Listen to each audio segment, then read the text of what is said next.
What's on, ladies and gentlemen? My name's Ross, I like games, and today we have got kind of the last three leaders from Op-07. Now, it's not really the last three leaders from Op-07, but remember yesterday I showed you Lilith, and Lilith plays for free as a trigger if your leader is Vegapunk. So we don't have Vegapunk yet, we've not seen it, I can't show you Vegapunk. However, we know at this stage that we are getting a Vegapunk leader. And obviously, because Lilith is yellow, we know that Vegapunk has to be yellow. Now, whether it's going to be mono yellow or whether it's going to be yellow with another color, we don't know. But we know that it is at least going to be partly yellow. So all of this is known and it's official and this is the way it is. All right? We know that. Cool. So yesterday I showed you Monkey the Dragon and I showed you Foxy and I showed you that we have got Lilith who confirms the existence of Vegapunk. Now, I'm going to tell you what they all do in a minute and go through them as we always do. Don't worry your pretty little heads about it. However, just to start off, I'm going to tell you that the three leaders here are Bonnie, Bo Hancock, and Rob Luchi. And they're all fine, right? Here's the problem, though. That's all the leaders. That's all 6 leaders confirmed. So, somehow we're not getting a Kuma leader. Bearing in mind the set is themed after the latest arc in the manga, and if you've read it, you'll know, we're not getting a Kuma leader, but we are getting a second Rob Luchi, and we're getting Foxy. And look, I like Rob Luchi. I think my top 5 characters in One Piece are Perona, Laboon, Smoker, Tashigi, and Rob Luchi. So, as a fan of Rob Luchi as a character, I am down with getting a second Rob Luchi leader, because we of course previously got one in OP03. Sees a bit of play here and there as a generic black deck, which honestly that exact deck is played with like 4 different leaders.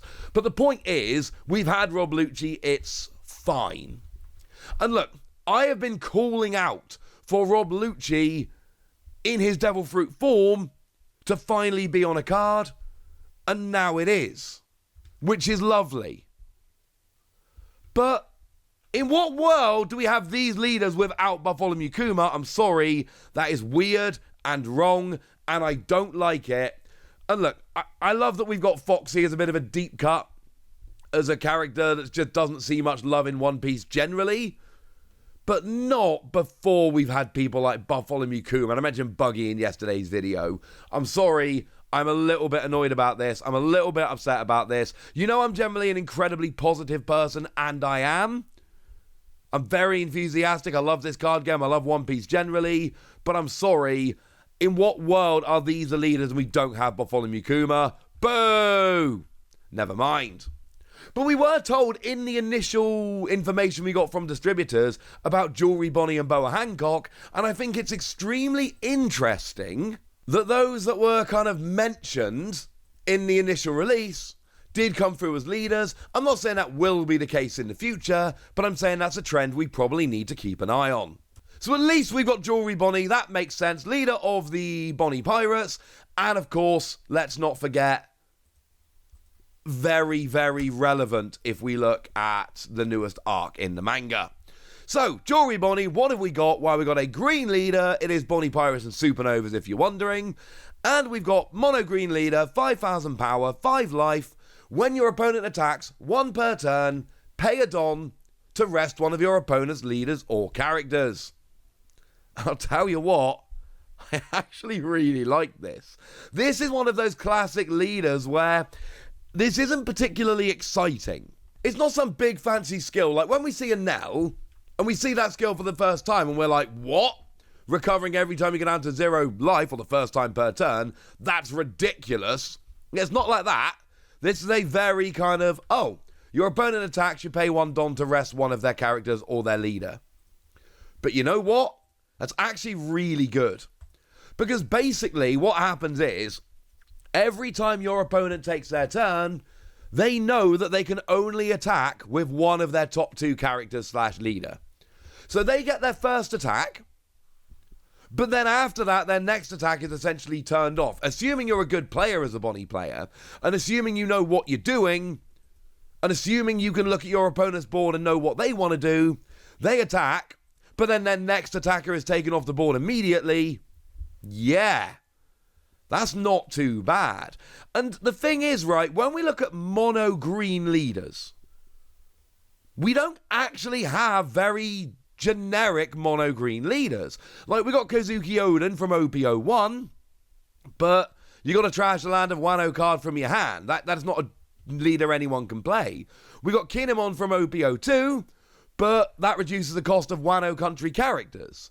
We've got Uta from Starter Deck 11, but that lets you look at the top card of your deck and add a film card to your hand. If you're not playing a film deck, that one's going to be a little bit rubbish. We've got Kid from Starter Deck 2. Now, I will say this one is a bit more general. Once per turn, pay free, trash a card from your hand, set this leader to active. But that's a very, very different skill to what we got on Jewelry Bonnie here. We have also got Hody Jones. Lets you rest this leader, and then rest one of your opponent's Don cards or characters of a cost of 3 or less, and then it stops you adding life to your hand with your own effects, which combos nicely with some other Fishmen cards we've seen. But again, that's a very, very different kind of skill, and you're only resting a character of a cost of 3 or less, and you've got to rest a leader. And I'll tell you right now, if you're looking purely, if you want a mono green leader, a general mono green leader, where you're just playing all the best green cards and you want a skill, which is going to be useful basically every turn of every game, this is it. This is actually really good. Now, one thing I find very interesting, we have seen 5 out of 6 leaders at this point. They are all mono. We've gone away with dual colour for the minute, and we have gone back to pure monocolour leaders, like Boa Hancock, who is a 5,000 power, 5 life blue leader, and we got 7 Warlords of the Sea and Kuja Pirates, which again does make perfect sense. And we've got, during your turn, once per turn, you may activate this when a character leaves play from one of your abilities. If you have 5 or fewer cards in hand, draw a card. And I just want to point out that this is one of those leaders where we're probably missing a bunch of context. Remember, from Op-07 so far, we've now seen 5 leaders and a super rare Lilith. That's it. That is all that we have seen from Op-05. That is the entirety, Op-07, sorry. That is the entirety of the reveals we've had from this set. So, there are probably a bunch of cards in this set which are encouraging you to put your own characters to your hand with your skills, and we're going to look at them and go, oh, okay, now Boa Hancock makes a whole bunch more sense. We've got a bunch of cards around at the moment which will let you put any character back to its owner's hand, which will allow you to either put one of your characters back so that you can reuse a skill, or put one of your opponent's characters back to, get them off the board. But being able to bump your own characters back to your hand, that's the reason Kabaji's still banned. Although, I just want to get it on the record one more time, I don't think it is a good enough card to be banned. I really think we need to unban that. But the fact that you can play it, and if you've got Moji in play, you draw 2 cards and trash one, and because you can reuse it so easily, apparently, that's the reason it's banned. So I'm not saying we definitely will get a bunch of cards that make Boa Hancock make more sense. It's not like Hody Jones, for instance. With Hody Jones, we first saw that leader, and we were like, that makes genuinely no sense. We have to be getting some cards that make you add life to your hand that Hody Jones stops. We have to, or else this makes no sense. We're not there, but I do think this is one of those where we're going to sit here in a couple of weeks. There's going to be a bunch more cards that have been revealed, and we're going to go, oh, okay. Now I understand it. Now I know why we had to get Boa Hancock. Seems decent, but I do think we're missing a little bit of context here that's going to make us think differently about this card in a couple of weeks' time. But I did promise you 3 new leaders, and we've also got ourselves a second Rob Luchi. And what's interesting is this Rob Luchi is just a mono black leader, and the Rob Luchi we had last time was a mono black leader. And this one, well, it's kind of weird, right? The old one is CP9. This one is CP0, which again does make sense if you've read the manga, watched the anime. You'll understand why you have those different designations and why he's in different forms in the 2 cards, but I still find that kind of interesting. But it does mean that, if you want to be taking advantage of all that lovely CP9 stuff that you might have been using with the other Rob Luchi, no. Nah, only kidding. Even though it's CP0 and CP9, like look at Kaku from Op-03. You may return 2 cards with a type including CP from your trash to the bottom of your deck. Or look at Spandam, which lets you look at the top 3 cards of your deck, reveal 1 card with CP in its type other than Spandam. That's your generic searcher. But you'll notice it's a generic searcher for CP, not for CP9, which is a very, very, very, very big difference. The 6-cost Rob Luchi from OP03 lets you return 2 cards of a type including CP from your trash to the bottom of your deck in any order, and then this character gains Rush for the turn. So, yes, it is CP0, not CP9, but if you look at the cards, like go to onepiece-cardgame.dev, search for CP9, you'll actually see that it doesn't really make any difference. They will all work with this new Rob Luchi, which does then make the question pretty obvious of, well, hang on a second. Why? Why do we need a new Rob Luchi? We have a Rob Luchi at home. Cool. So what it actually does is, when attacking, you may trash the top 2 cards of your deck and give up to one of your opponent's characters -1 cost for the turn. And look, given a character -1 cost for the turn, we've seen that. Like, Sakazuki does that. And I think at this stage we can all probably agree that Sakazuki is pretty good. Alright? What else? Perona. Perona does that. Another good leader that sees a huge amount of play. It's actually doing really, really well in the OP06 meta over in Japan right now. Like, way better than we expected it to, which I find very, very interesting. But my point is, we've got other black leaders that will do this if we want them to. Now, admittedly, this is a mono leader, not a dual color leader. But I think the thing about Rob Luchi that makes it really interesting is the South Mill. The fact that you have to trash 2 cards from your deck in order to actually get this skill rolling. Because if you just want the cost reduction, well, Sakazuki also draws cards and gives you access to blue. Perona gives you access to green, but also allows you to rest 4 cost or less if you'd prefer, rather than lowering a cost by 1. So if we're just going for the reduction by 1 of cost, I don't really see much basis for playing this over Perona or Sakazuki. There are 2 reasons why I like this Rob Luchi over characters or leaders like that, and it is the South Mill and the fact that you do actually have access to those CP cards, which might end up being pretty good. When we've seen Rob Luchi see play, it likes those cards.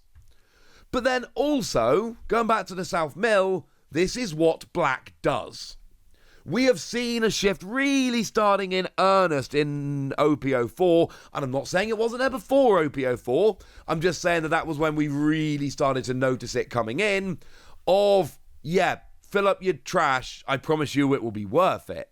So, cards like Luffy that can restand, but you've got to put 7 cards from your trash to the bottom of your deck in any order in order to do so. Or things like that Trueno card, that if you've got 15 or more cards in your trash, you can KO a 6 cost rather than a 4 cost. Or something like Barrier, that you get 2,000 power on a 1 cost, but if you've got 15 or more cards in your trash, you actually gain an additional 2,000 power. That's the kind of, or Gum Gum King Kong Gun. Now, admittedly, you've got to play it with Dressrosa, but you could do that with a new Rob Luchi, and then, you Dressrosa gains 6,000 power, but then they gain double attack during the turn as well. It's cards like this.